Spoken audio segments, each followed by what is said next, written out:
सुरुवात आपण मी लिहिलेल्या एका छोट्याशा कवितेमधून करूया. ठीक आहे? तर ऐका, आई बाळाला काय म्हणते.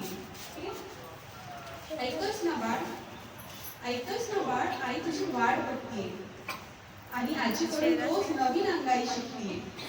बाबांनी तुझ्यासाठी किती खेळणी आणून ठेवलीये, बाबांनी तुझ्यासाठी किती खेळणी आणून ठेवलीये आणि स्वागतासाठी आत्याने मोगऱ्याची माळ ओढली. आजोबा म्हणतात मित्र येणार परत लहान होण्याची वेळ आली. आजोबा म्हणतात मित्र येणार परत लहान होण्याची वेळ आली. तुझी मावशी तर आनंदाने फार वेडी झाली. जेव्हा आई आई म्हणून बोबडे बोल कानावर येतील, जेव्हा आई आई म्हणून बोबडे बोल कानावर येतील, तुझ्या येण्याने बाळा आमच्या आयुष्याचे सोहळे होते. तुझ्या येण्याने बाळा आमच्या आयुष्याचे सोहळे होते. तर या सोहळ्यामध्ये मोरपंखी रंग भरण्यासाठी आलेल्या सर्व पाहुण्यांचे खूप खूप स्वागत. स्वतःसाठी जोरदार टाळ्या.